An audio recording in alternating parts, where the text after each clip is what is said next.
Hi, I'm Misha Ketchell, editor of The Conversation. For democracy to work, people need to be well informed. That's why we work with academic experts to share their research and explain issues in the news. Everything we do is free to republish, but we need your support. Please donate to The Conversation by going to donate.theconversation.com or following the link in the show notes.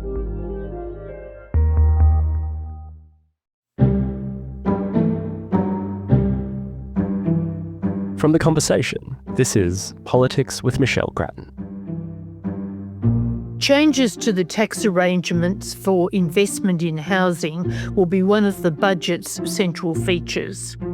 There will be alterations to the capital gains tax discount and to negative gearing.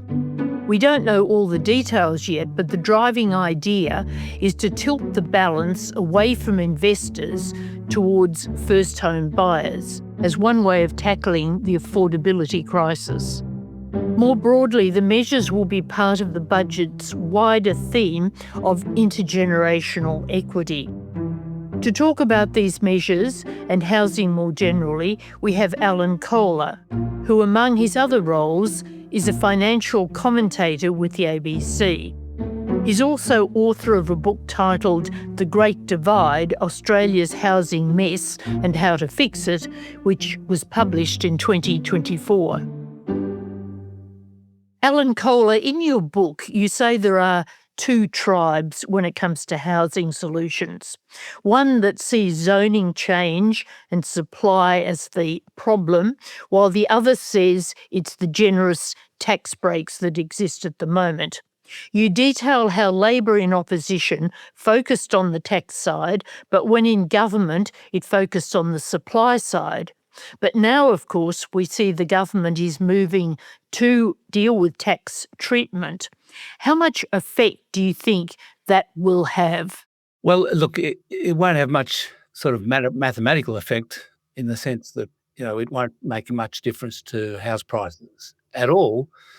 But look, it might have a symbolic effect. I mean, what I talked about in the book was how the tax change in 1999, which changed the way capital gains tax was dealt with by applying a 50% discount instead of the previous adjustment for CPI. So previously it was, you got to deduct the inflation rate during the period that you held the asset before you calculated the gain for tax purposes.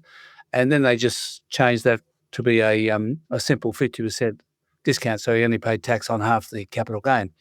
So, I mean, my view is that was mainly a symbolic change. It really kind of captured the imagination of people who otherwise don't understand CPI, that they couldn't possibly work it out in their heads what the CPI is.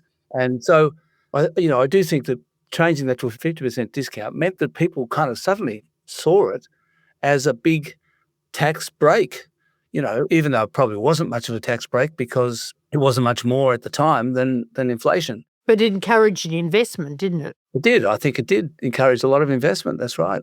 And what drew me to that really was the fact that house prices started rising at double the rate of incomes from the year 2000. And so it was kind of a bit of evidence that that was an important factor. I don't think it was the only factor around about that time. There was also a big fall in the stock market in 2000 caused by the crash of the internet bubble. And that led people to sort of run away from the stock market and invest in property instead. So, I think that was an important kind of factor. Okay, so when the government changes these tax incentives, which have helped investors, encouraged investors, what effect do you have? You say that it'll be more symbolic than real, but it will affect behaviour, won't it? So can you detail what you think the effect will be for first home buyers, for renters and for investors? Well, look, hopefully it will eventually lead to lower house prices because it will mean lower demand, people paying slightly less for houses than they would have otherwise paid. Hopefully that'll take place. And it might bring us some more stock onto the market because investors decide to get out. But that might have an adverse impact on renters because it'll lead to less stock available for renters. So, I mean, obviously, the more stock there is available for buyers, the less there is for renters, unless they build more houses, which there aren't enough houses being built. So really, it's potentially bad for renters and good for home buyers, and obviously not so good for investors, depending on what the change actually is to capital gains tax. There is speculation that incentives could remain for new housing. Do you think that's likely? That's what the Labor Party did in 2016 and 2019. They said, well, for negative gearing, they said that you could only get negative gearing for a new house. Well, that was what their plan was. There is some suggestion that what the Labor Party will do now in government is what they were proposing to do in 2016 and 2019, minus the change to dividend franking that was added in 2019. It's a bit ironic, isn't it, given that there was a reaction, of course, against those policies against Bill Shorten. Well, the trouble is, they'll never know exactly why they lost. Michelle, you probably know exactly why they lost. So therefore, they're worried about or scared of all their policies because they didn't know which is the one that cost them the election. So you think if these changes come through as we expect, there wouldn't be a political backlash against them? Oh, I think no. I think now we've got to the point where housing affordability is, that much worse than it was in 2019, and I think everyone's ready for something to happen. But the problem is that reducing the capital gains tax discount either to 33% from 50% or going back to the pre-1999 deal of adjusting for the CPI, which sounds like that's the one that's going to be that they'll use. Those things will not in themselves, that will not in itself bring house prices down. But it'll make everyone feel a bit better, I think. Well, can you just set out for us what are the current trends in housing approvals and in housing completions? What are the figures looking like? Well, housing approvals came out yesterday and they fell 10% to 17,000 for the month of March. And in order to meet the target, the National Housing Accord target of 1.2 million houses over 5 years, they need to be building 20,000 houses per month. So they haven't come close to 20,000 houses per month ever since the Housing Accord, National Housing Accord, was signed, which was in 2022. The 5 years began on July the 1st, 2024. So a bit more than 18 months ago, and they haven't come anywhere near the rate of house building that is required for that target. And in March, housing approvals fell. So they're not even rising. So why is this? That's a bunch of reasons. They're focusing on densifying the suburbs with apartments. This is in the major cities. And that's proving difficult because people don't want lots of high-rise apartments in their suburbs. Also, apartments are very expensive to build. They're actually more expensive per square metre than houses. And so that's proving hard. Also, construction productivity has declined dramatically over the past 2 decades for a variety of reasons, one of which is that builders have been retiring and apprentices aren't paid enough, so they don't stick around. And the cost of building materials, particularly during the pandemic or just after the pandemic, the cost of building materials soared 30 or 40%. And so there was a huge increase in the cost of building materials. So, there's a lot of complicated problems associated with building houses, and that's just holding everything back.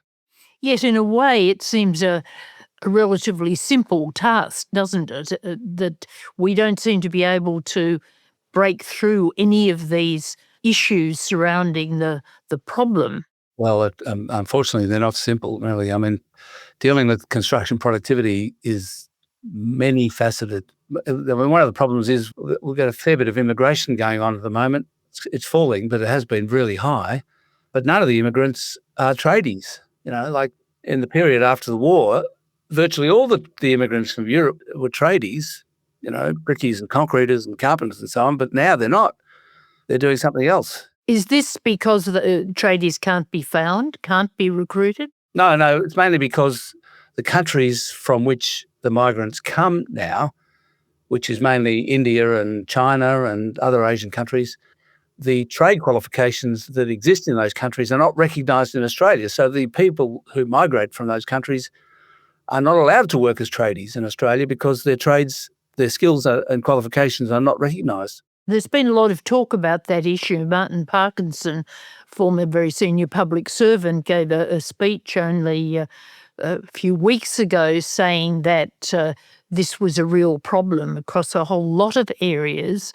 How can that be dealt with, this recognition issue? I think there are possibly some good reasons that the trades aren't recognised, but it's hard to know. I don't know whether a lot of tradies would be immigrating from India and China if their qualifications were recognised. But, you'd think that there'd be more of them. That's for sure. One of the government's boasts is that it's expanded TAFE, given free TAFE training.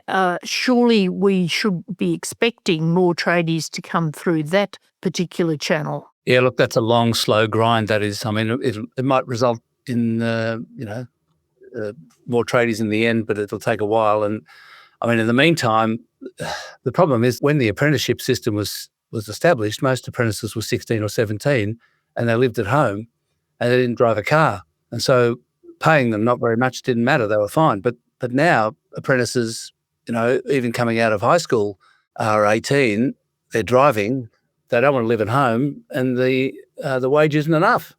So they're often not making it through. They can't stand it. It's not worth it. And at the same time, a lot of the tradespeople are retiring because they're getting older and they're just not being replaced at the same number. So I'm just not sure what the answer to that is. I mean, there is some effort to, the government tries to subsidise builders to hire apprentices with some money, but I don't think it's enough, anywhere near enough. So I think the government recognises the problem. They just don't have enough money to do it. You mentioned the high-rise developments and the filling in of the inner suburbs.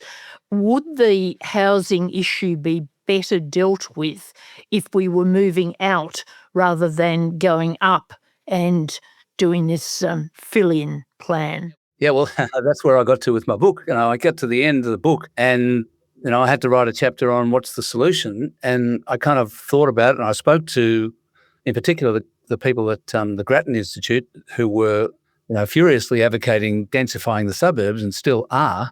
And that was their solution. And I kind of thought, well, I just don't think that's going to work. I don't think enough people are going to be interested in that. Firstly, people don't want the high rise in their suburbs. And secondly, families don't want to raise their children in apartments. They want backyards.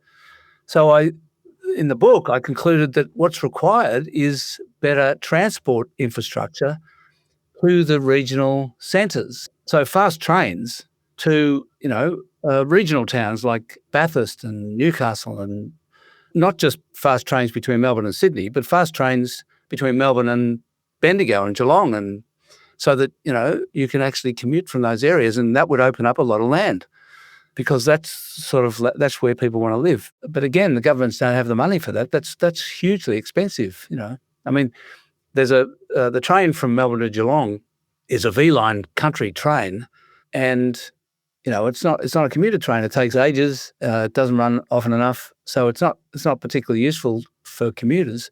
But the trouble is, to put a fast train from Melbourne to Geelong, you'd actually have to lay a new track. You couldn't just stick another new train on the track. You've got to rebuild the track, and that's a lot of money. And so, but there are a lot of new suburbs going up around Geelong, so a lot of housing is being built there. There's a limit to what you can do there because it's hard to commute to Melbourne. It's a long way and it takes ages.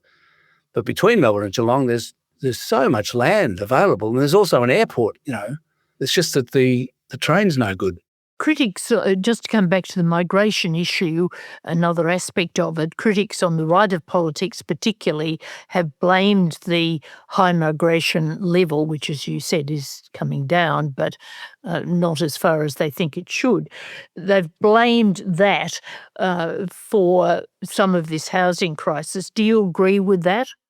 Oh, well, the One Nation and the rest of them are using housing as a way to criticise immigration, which is what they want to do anyway. But the truth is that house prices are high because demand exceeds supply. I mean, that's the problem. And so the government is focusing on supply, and and has a national housing accord target. The target itself is inadequate and they're not meeting the target anyway. So that's their solution is to increase supply. Others focus on demand, whether it's tax-driven demand or immigration-driven demand. That's all fair enough. I do think, and I wrote in the book, that immigration should, in some way, there should be some recognition in the level of immigration of the ability to house the people who are coming here. It seems to me a statement of the obvious that if you bring in more people than can be housed, then there's going to be more demand for housing than can be handled, and that's going to drive prices up, and that's what happens. But the fact is that not only does the government not have some kind of recognition in its immigration level about how, what the housing level is, it doesn't kind of tie the two things together in any way. Not only that, it doesn't even control really the level of immigration. I mean, the only estimates of what immigration will be in future are made by Treasury in the annual budget. And they're always wrong by a lot, right? They're always way short of what actually happens in their estimates. So that tells you that the government not only doesn't control immigration, the level of immigration, it's got no idea what it's going to be. And the level of immigration is run by universities who are recruiting foreign students in order to help pay for their infrastructure. They're recruiting foreign students using agents scattered around the world, paid commission. And the agents are recruiting people to be students in Australian universities because they want to get permanent residency. And being a foreign student is the way to become a resident. And so the largest proportion of Australian immigration is via students. And basically what's happened is the government has outsourced immigration to the universities because they've cut their funding for Australian universities. To add to all the housing problems, of course, we've now got the Middle East conflict, and that's not showing any sign of ending soon. What effect is that having on housing? Well, it's obviously is beginning to already put up the costs of building a house. Most of the transport of the supply by tradies and by everybody is fueled by diesel, which has gone up twice as much as petrol. There's cement. I mean, everything's gone up. So prices are going up everywhere as a result of the closure of the Strait of Hormuz. And there's two countries that are blockading the Strait of Hormuz, the US and Iran. I must say, Alan Kohler, talking to you about the housing crisis makes one even more depressed about the outlook for it. Is there any hope on the horizon, or do you see this crisis as simply worsening, the budget not doing much to alleviate it and no solutions in sight on other fronts? Is that your view? Well, look, I do have a lot of time for Claire O'Neill and what she's been trying to do. I think that all the state governments are focused on it, on the issue of housing affordability. I think it has become an important political issue, and they're all trying in various ways to deal with it. And I think that if they fix up these capital gains tax and negative gearing budget, that'll be another brick in that particular wall. So good on them, I say. My optimism is simply focused on it not getting any worse. I very much doubt that house prices will go back to where they were in relation to incomes. When they started rising in 2000, house prices were about 4 times average incomes, and now they're 9 times roughly, maybe 10, depending on where you are. So house prices as a ratio to incomes have doubled over 25 years, and I don't think they're going to go back to 4 times. And so what I think will be the case is that we have to get used to the level of house prices in relation to incomes that we currently have. I mean, that is a depressing prospect. However, we just have to get used to it, I think. And I think we will. It'll be okay. Everyone's richer, the house prices, everyone's got all this money, all this wealth anyway, of houses. It's not cash, it's wealth in the house. So there's 2 sides to the coin. There's wealth, but there's also difficulty. And what it means, I think, fundamentally is going to mean early inheritance. People are no longer going to be able to wait till they die before passing on their wealth to their kids. They have to get the money to the kids when they need it, which is when they buy a house, when they're buying a house. And that's really, that I think is going to be a permanent change to the way society works. But the problem with that is not everybody's parents have the money. So that's going to entrench inequality. And I don't really have a solution to that. I just simply don't. So do you think we're going to become less a nation of homeowners, home buyers? The proportion of people who will be able to buy will decline over the next decade? I do. And I think that the proportion of people who have to rent for their entire lives will increase. And that's not so bad. I mean, it's not the end of the world. A lot of people in Europe and everywhere, they rent all the time. I think it really needs there to be what's being called in all the discussion about it, build to rent, which is where institutions build housing to rent rather than the individual properties, the individual apartments being rented out by other individual landlords. I think we need a system, a better system in Australia of institutional landlords, and that'll help, I believe. And everyone seems to recognise that and are trying to move towards that, and we're getting more of that. Sounds like we're in for big long-term changes, albeit perhaps modest changes in the budget. Alan Kohler, thank you very much for being with us today. That's all for today's podcast. Thank you to my producer, Ben Roper. Next week, we'll be back with some post-budget interviews, but goodbye for now. Production by Ben Roper. Theme music by Lee Rosevere. The Conversation is a not-for-profit media organisation. Sign up to our daily newsletter for evidence-based news and analysis, including articles from Michelle Grattan, or listen to more of our shows wherever you get your podcasts. What are you going to have? Can I have 2 pieces of mullet, please, Pauline? From a fish and chip shop in regional Queensland We are in danger of being swamped by Asians. to the heart of Australian politics, this is the unlikely story of the country's most controversial minor party. Are you xenophobic? Please explain. For 30 years, One Nation and Pauline Hanson have been ridiculed, dismissed and shut out. Now, no one's laughing. One Nation continuing to surge in the polls. Dramatic surge in support for One Nation. I'm back. This is The Making of One Nation from The Conversation, and you can search for it wherever you listen to podcasts.